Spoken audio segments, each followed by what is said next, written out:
Hai, kembali lagi dengan saya Hartono. Kali ini kita akan bahas 3 franchise terbaik 2024. Nah, pertama-tama, kenapa sih franchise?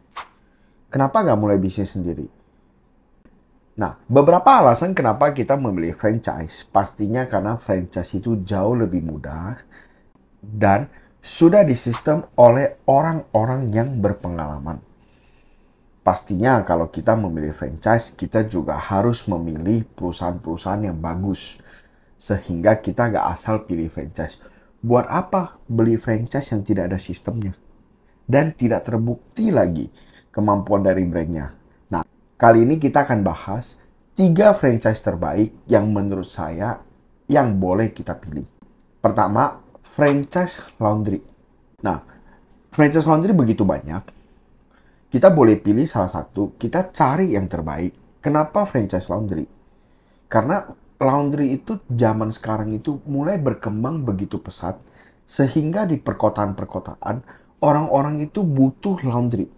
Itu satu. Kedua, sistem di dalam laundry pun kita sangat mudah untuk pelajari. Jadi kalau kita memilih franchise laundry, awalnya mungkin kita franchise, tapi kedepannya kita bisa bangun laundry kita sendiri. Tetapi kalau franchise-nya bagus, kenapa enggak? Kita bisa lanjutkan lagi, buka beberapa cabang franchise itu sendiri. Tetapi alasan terkuat adalah karena bisnis laundry makin hari dan makin berkembang. Dan merupakan bisnis yang bisa kita sistemkan dan bisa kita kontrol juga. Kedua adalah franchise minimarket. Franchise minimarket itu ada 2 pemain yang besar, yaitu Alfa dan Indo. Ya, kita semua udah tahu. Nah, untuk 2 franchise ini kita sebenarnya sudah tidak perlu khawatir. Karena semuanya itu sudah tersistem. Mana yang lebih baik? Menurut saya dua-duanya sama baiknya. Kita tinggal pilih mana yang lebih kooperatif dan mana yang lebih mau untuk membuka di daerah kita. Nah, untuk franchise ini kita tidak perlu khawatir karena mereka itu akan mensurvei terlebih dahulu dan menghitung berapa potensi omset yang bisa kita miliki. Tetapi tantangannya justru di modal yang dibutuhkan. Karena modal yang dibutuhkan cenderung jauh lebih besar. Dan juga jangan lupa ketika mensurvei kita jangan terlalu terburu-buru. Jadi kalau hasil surveinya memang kurang bagus, jangan dipaksakan untuk dibuka. Kita bisa buka di daerah lain yang hasil surveinya jauh lebih bagus. Kenapa sih franchise minimarket ini bagus? Karena di 2024, menurut saya, orang akan cenderung untuk belanja di minimarket daripada supermarket gede. Karena jarak dan transportasi itu makin hari makin mahal dan menguras waktu juga. Sedangkan di minimarket kecil ini, promo dan harga pun nggak jauh berbeda.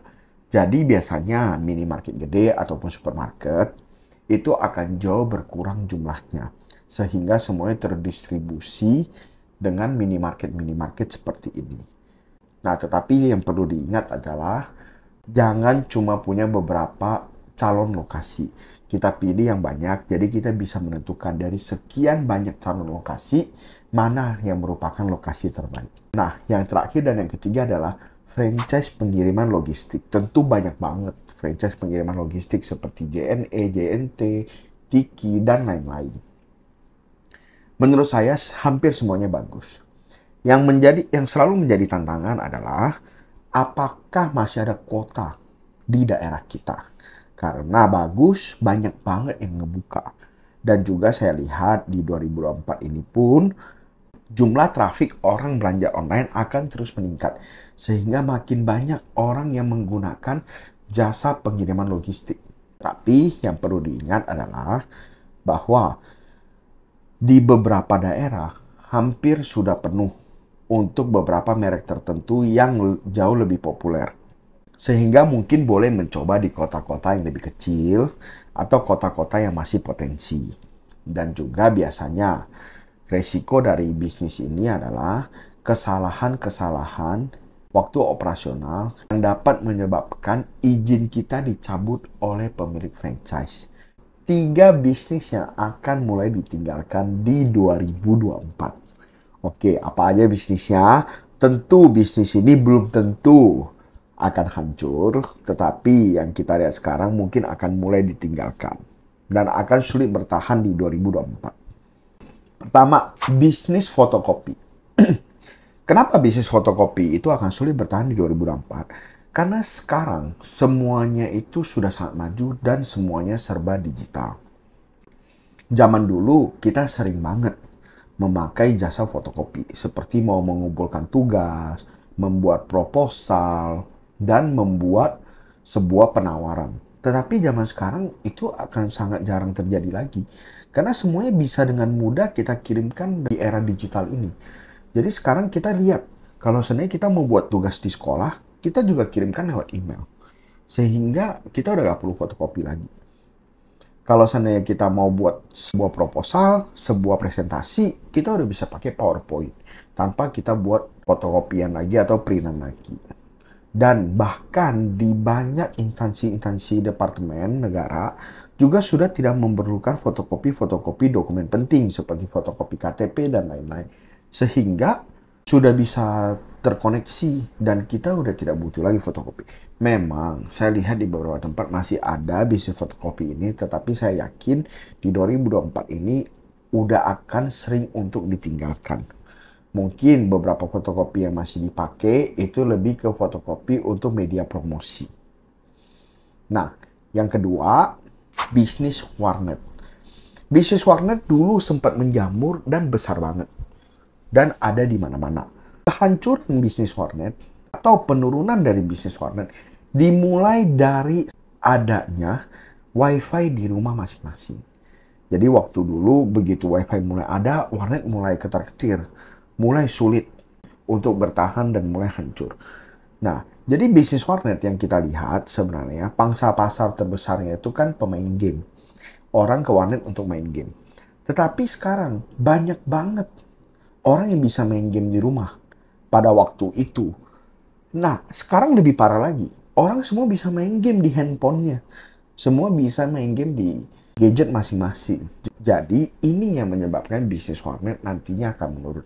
Mungkin di daerah-daerah tertentu, di daerah yang lebih jauh dari perkotaan, bisnis warnet masih bisa berjalan. Tetapi saya yakin di 2024 ini bisnis warnet akan terus menurun dan akan sulit untuk bertahan. Nah, yang terakhir itu bisnis garmen konveksi. Bisnis garmen konveksi di 2022, 2023, dan 2021 udah sangat-sangat terpukul dengan mudahnya barang impor masuk ke Indonesia. Kenapa? Karena barang impor itu cenderung kualitasnya lebih baik dan juga lebih murah. Sehingga bisnis garmen di Indonesia itu sangat-sangat terpukul. Dengan daya saing yang berkurang, maka bisnis garmen saya lihat di 2024 atau bisnis tekstil ya, itu akan makin sulit lagi. Tetapi yang sulit itu bukan penjualnya, tetapi perusahaan manufakturnya atau perusahaan yang produksinya.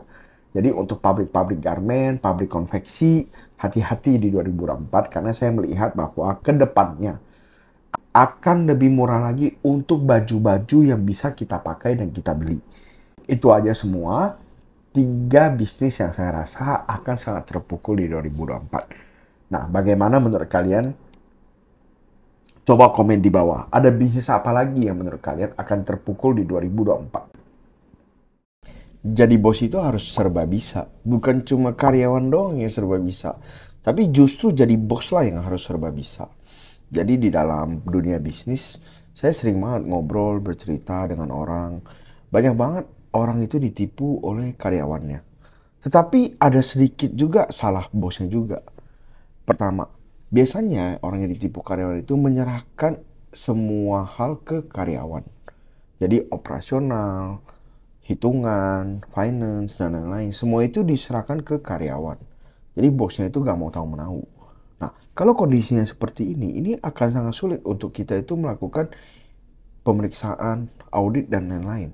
Kecuali kita itu udah bikin sebuah sistem, memang akan diaudit dalam waktu tertentu. Tetapi, kalau seandainya kita itu masih industri rumahan, masih warung, toko, atau grosiran, itu ya akan sangat sulit untuk melakukan hal seperti itu. Terus banyak banget bos itu males untuk ngecek Salah satu yang paling malas ngecek itu adalah ngecek stok. Padahal itu sangat krusial kalau seandainya kita itu bisnis itu untuk ngecek stok. Jadi minimal kalau bisa ya kita itu kalau memungkinkan sehari stok opnam 1 kali. Tapi kalau tidak memungkinkan mungkin seminggu ataupun sebulan kita stok opnam. Harus ada stok opnam rutin. Kenapa? Karena kalau seandainya kita nggak stok opnam rutin, kita jualan 10. Ternyata barang di gudang berkurang 20. Itu aja kita nggak tahu. Kan bisa aja. Nanti seandainya karyawan atau siapa, itu ternyata barangnya itu diambil lebih. Kan bukan cuma karyawan, bisa aja orang nyolong. Ataupun ada pembeli yang ternyata ngambilnya lebih atau lain-lain. Nah, sehingga kalau seandainya kita jadi bos, kita itu jangan males. Kita itu kalau bisa itu tahu seluk-beluknya. Kalau bisa kita tuh lebih tahu dari karyawan kita. Ada beberapa contoh kasus ya, yaitu biasanya di dunia kuliner. Itu kalau seandainya kita itu karyawan kita itu yang ngerti semua resep-resepnya, biasanya nanti kalau seandainya bisnisnya itu maju banget, kalau seandainya karyawannya nggak puas dengan kita, bisa aja kan dia itu di-hijack sama orang lain. Nah, kalau bisa kita sebagai bos, kita juga belajar. Oh, ini resepnya bagaimana? Ini resepnya bagaimana? Ini cara masaknya bagaimana? Nah, tulis di dalam SOP. Jadi jangan cuman dia sendiri doang yang tahu. Karena kalau seandainya begitu, suatu hari kita akan sangat tergantung dengan dia. Bukan berarti kita gak boleh gaji dia dengan baik apa enggak. Kita tetap gaji kepala koki kita dengan baik. Kalau mau pembagian omset pun tidak masalah. Tetapi apa salahnya kalau seandainya semua cara masaknya itu kita bikin SOP. Jadi semua orang itu tahu, oh cara masaknya seperti ini gitu. Kalau seandainya gak mau dituang di dalam SOP, minimal kita sendiri tahu cara masaknya seperti apa. Jadi suatu hari kalau seandainya berhalangan, kan bisa aja, bukan cuma ini, bisa aja kokinya sakit gak bisa bekerja lagi. Banyak faktor di luar sana yang kita gak bisa kontrol juga kan. Jadi kalau kita bisa, kita sebagai bos, kita tuh harus ngerti seluk-beluknya dari awal sampai akhir. Bahkan kalau seandainya ada beberapa karyawan yang gak masuk, kita tuh bisa menggantikan sebisa mungkin gitu. Pernah satu kali kita itu berkunjung ke sebuah restoran ya. Terus kita itu ngomong bahwa bisa gak ya ini itu dimasak seperti ini. Pemiliknya bilang bisa. Bisa? Tentu saja bisa gitu kan. Terus dia panggil kokinya masak. Kokinya bilang dia gak ngerti cara masaknya kayak gitu. Akhirnya pemiliknya yang kasih tahu caranya. Oh, lu masukin bawang dulu, baru step by stepnya kasih tahu semuanya. Dan ternyata pas keluar sesuai dengan keinginan kita. Nah, ini baru bos yang tepat. Bos yang ngerti seluk-beluknya. Jadi dia itu bukan cuman duduk diam aja, nungguin pelanggan, tapi dia juga ngerti semua untuk nasional, untuk seluk-beluknya, semuanya dia juga memahami gitu. Nah, biasanya bos seperti ini lebih tahan terhadap krisis. Jadi ada masalah apa, dia juga lebih bisa. Contoh, kita mau bikin menu baru. Sebagai koki kan belum tentu punya pemikiran entrepreneur seperti kita. Nah, kalau seandainya kita mau bikin menu baru yang murah, yang buat diskon, yang bisa buat marketing, kalau kita ngerti cara masaknya kan kita bisa lihat, oh bikin ini aja bumbunya lebih murah. Harganya juga bisa di-press untuk biaya produksi. Nah, jadi kalau kita bisa ngerti semuanya, tentu jangan kita cuma jadi bos, kita cuma invest duit. Biasanya mah kayak gitu mah gak bakal jalan. Bagaimana menurut kalian?